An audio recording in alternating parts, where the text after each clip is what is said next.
ماں سے تکرار کرتے ہیں، جو ماں کے جس ماں کے آگے آپ چیخ رہے ہیں، جس کے آگے آپ بول رہے ہیں، جس رویے کے ساتھ وہ چل رہا تھا ماں باپ کے ساتھ، پروفٹ صلی اللہ علیہ وسلم نے فرمایا کہ قیامت والے دن اللہ 3 لوگ کی طرف رحمت کی نگاہ سے نہیں دیکھے، ان میں سے ایک ہے العاق۔ تو صحابہ نے پوچھا العاق کون ہے؟ تو نبی صلی اللہ علیہ وسلم نے فرمایا العاق ہے ماں کا نافرمان، جو ماں سے تکرار کرتا ہے، جو ماں کے آگے بولتا ہے۔ Allah is the most merciful, the most gracious, وہ ذات اس پہ رحمت کی نگاہ نہیں ڈالتی اس شخص پہ۔ کتنا بڑا یہ لاس ہے۔ آپ خود دیکھیں، پیرنٹس آپ پہ سپینڈ بھی کریں، پیرنٹس آپ کی خواہشات بھی پوری کریں، پیرنٹس جو ہے وہ آپ کی ہر ڈیزائر پوری کریں، اس کے بعد وہ آپ سے بلیک میل بھی ہوں، اس کے بعد وہ آپ کی باتیں بھی سنیں، اس کے بعد آپ ان پہ شاؤٹ بھی کریں، اس کے بعد آپ انہیں تانے بھی دیں کہ آپ نے یہ نہیں کیا، کاش آپ یہ کر لیتے، ایسا ہو جاتا ویسا ہو جاتا۔ تو سب سے پہلی بات تو یہ کہ ایسی یوتھ کے لیے میرا یہ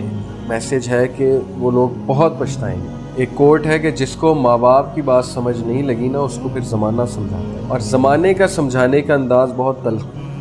زمانے نے پھر جو ہے وہ چپیڑیں مار کے تھپڑ مار کے سمجھانا ہے، جو سیدھی سی بات ہے۔ اس کے بعد ہمیں یاد آئے گا کہ کاش ہم ماں باپ کی سن لیتے تو ہم بہت کچھ جو ہے وہ سیکھ جاتے۔ ماں باپ کی زندگی کا کیا پتہ، آج ہیں کل نہیں ہیں، کس کو کیا پتہ۔ میں ایک ایسے شخص کے پاس بیٹھا ہوا تھا جو جوانی میں پہلوان تھا، باڈی بلڈر تھا، اور حیرانگی کی بات کہ اس نے مجھ سے بات کیا کی، میں ویسے ہی اس کے پاس بیٹھا، میرے جاننے والے ہیں، ہماری بات چیت چل رہی تھی۔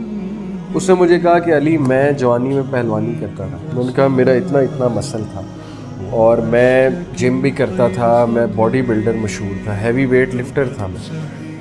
انہوں نے کہا دیکھو اب میرا ہاتھ، ان کے پتلے پتلے ہاتھ تھے، یہ چیز ان کی ڈھل چکی تھی، چہرہ ان کا ڈھل چکا تھا اور کمزور تھے۔ انہوں نے کہا یو وانٹ بلیو کہ میں تمہیں بتاؤں کہ میری کیا حالت ہوتی تھی اور اب میری کیا حالت ہے۔ دین ہی سیڈ کہ جب تک میری ماں زندہ تھی، جب تک میری ماں میرے ساتھ تھی، میں صحت مند تھا۔ جیسے میری ماں فوت ہوئی ہے، وہ ارتھ کویک میں فوت ہوئی تھی، زلزلے میں گھر کے ملبے کے نیچے وہ دب گئی تھی، یعنی کہ اتنی پینفل ڈیتھ ہوئی تھی۔ انہوں نے کہا کہ جب سے میری ماں کی ڈیتھ ہوئی ہے میرا حال دیکھو، یعنی کہ میرے ہاتھ جو ہے پتلے پتلے ہو گئے، میں رہ گیا ہوں۔ انہوں نے کہا کہ ایک بات یاد رکھو، ماں ہے تو سب کچھ ہے، ماں سے ہر چیز ایسوسیٹڈ۔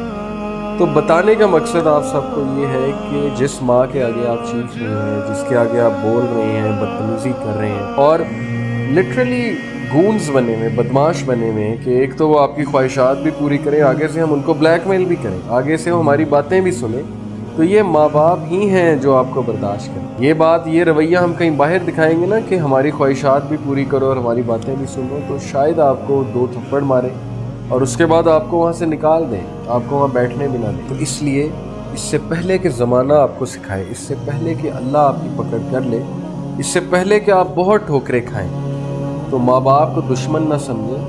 ماں باپ سنسیئر ہوتے ہیں، کبھی کبھی ماں باپ کے غلط فیصلے بھی صحیح ہو جاتے ہیں، لیکن وہ فیصلہ ایسا نہ ہو جو بالکل ہی شریعت کے خلاف جا رہا ہو۔ وٹ آئی مین از کہ اگر اس میں کوئی شرعی عیب نہیں ہے، وہ بظاہر دیکھنے میں غلط لگ رہا ہے، تو ماں باپ کے غلط فیصلے بھی صحیح ہو جاتے ہیں۔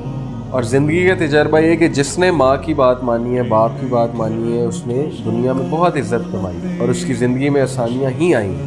تو یہ بات جو ایکسیپٹ کر لے گا اس کی زندگی سنور جائے گی، جو نہیں کرے گا وہ پھر سفر کرے گا۔ اور وہ میری یہ بات یاد رکھے کہ آج سے 5 سال 10 سال بعد اس کو چیز نظر آ جائے گی کہ جس رویے کے ساتھ وہ چل رہا تھا ماں باپ کے ساتھ، وہ اس کو ڈیفینیٹلی ہٹ بیک کرے گا۔ ایک تو جب اس کی اپنی اولاد ہوگی، دوسرا جب اس کو مشکلات آئیں گی، زمانہ جب اسے سکھائے گا، تب وہ یہ باتیں یاد کرے گا کہ کاش میں نے اپنے ماں باپ کی مانی ہوتی۔ اللہ سے دعا ہے کہ اللہ ہمیں عقل دے، اور اس طرح کی بیوقوف یوتھ کو جو کسی چیز کا احساس نہیں کرتے ہیں اور جو اپنے آپ کو جو ہے پتہ نہیں کیا سمجھتے ہیں اور ماں باپ سے بدسلوکی کرتے ہیں، اللہ انہیں ہدایت دے اور اللہ انہیں سمجھنے کی توفیق دے۔